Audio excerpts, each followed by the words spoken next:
try to find an obituary online. Not as easy as going right to your paper. So we'll go back to those basics, but I think you'll see that all the newspapers that I've worked at, we have really not been followers. We've set the example for investigative reporting, covering important issues that affect the people that read the newspaper and rely on it. So we think you can do all. One of the questions is, how do you do all of that with fewer people? We had a couple people that are managers in the newsroom in Portland last night who worked, I think, into close to midnight. We're back in at 5 this morning. We didn't ask them to do that, but we believe we can build that kind of enthusiasm and energy for the product. So we're not leaving the old model. We're going to probably go back to it in some ways, real hard news, and then we'll add the other stuff that you have to, where there will be specialty beats and specialty reporting. We just believe you can do it all. Jerry Harkavy from the AP. Can you expand on the prospect of future layoffs? Do you expect these to happen soon, and would they happen all in one fell swoop, or will it be a gradual process? My daughter's an AP veteran, by the way. She was in New York, and then she was in South Carolina at a bureau there where she met her husband, who was an AP reporter until about a couple months ago when he took a job in Washington. So we've got some AP people and some AP background in our blood. And he gave us our son-in-law and two great grandchildren who are in New York City. We don't know how many layoffs there will need to be, and we'll be very gradual and slow about that. We need to come in. We have been working on making the acquisition, not on running the newspapers. Now today we work on understanding how they work, and we really don't know that. So we're going to look at a number of things where we think we could do some consolidation.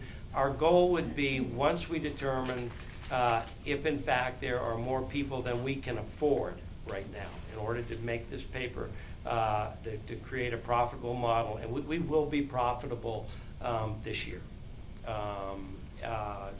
Absolutely will be. The reason I know we will be is because we have to be, with the bankers standing behind us here. We have no choice. But so I know that we will be. But once we determine that number, again, we hope it'll be fewer people rather than many.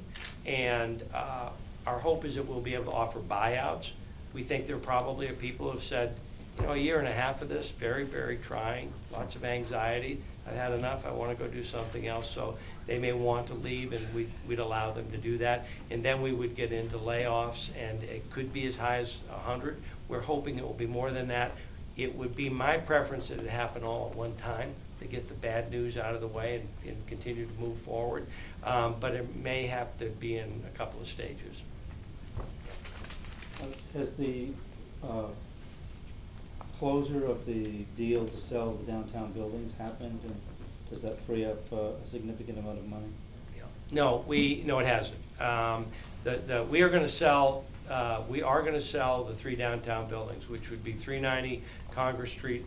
That's where the main office building is. Across the street is a vacant building which houses an old press, and there's a parking lot there that our employees use. And then we have a parking garage, or a floor in a parking garage, at Chestnut Street. We will sell all 3 of those properties, and we have been showing my group.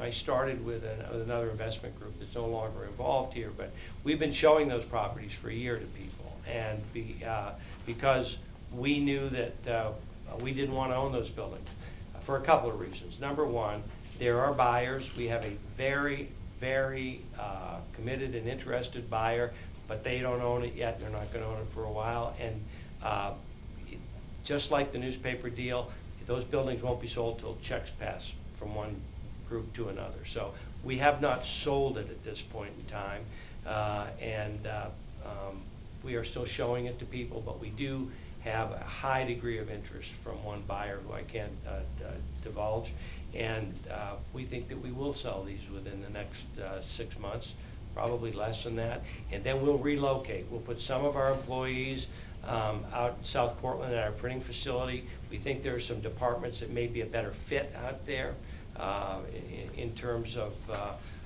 synergy, And then, but our news and advertising offices will more than likely stay under one roof, and we will be in Portland.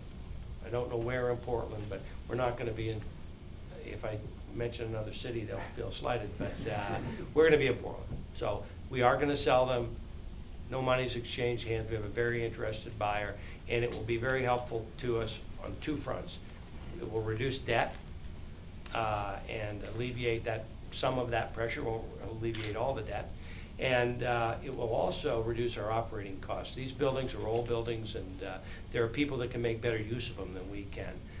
So we'll save money along the way too. We'll lease space. Would that one deal make you profitable? No, this is not, profitability of this operation is not based on selling real estate. This is not we're not in a real estate business. We're in the newspaper and online business, and that's where we'll make our money. Mr. Connor, are any of the original associates whose names were mentioned at the onset of this venture still associated with this transaction in any way? You know, Bob Baldacci, who was my original partner in what was called MMI, he is I tried to explain this yesterday. He's a close friend of mine. He's from Bangor.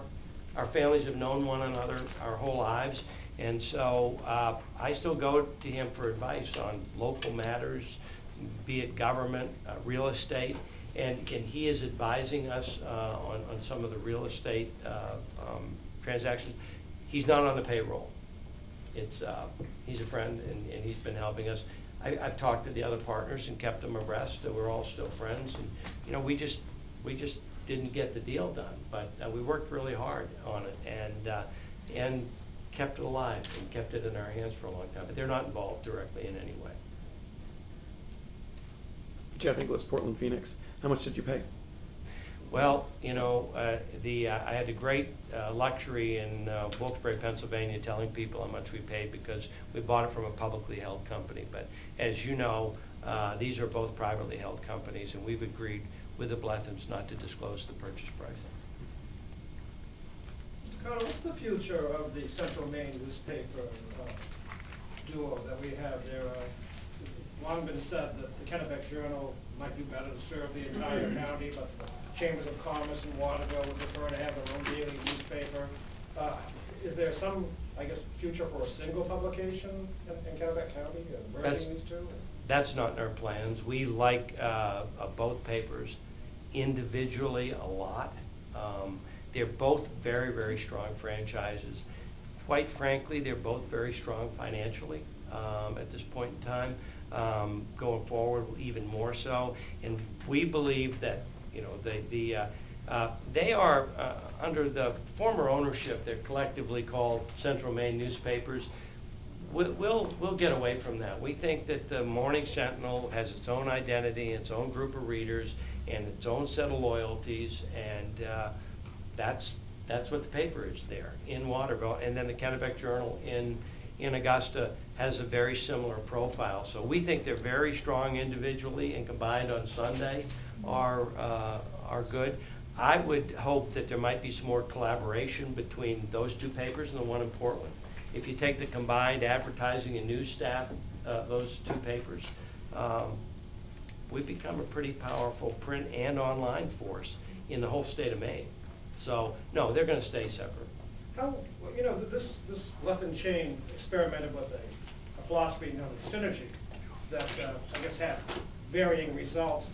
Frequently we had staffs in Central Maine and Portland competing with each other on stories, sometimes duplicating each other on stories. Is that era over under this administration? Well, what I'd say is that good marketing guy, Mac, and I'm going to go to work for you. And I already am.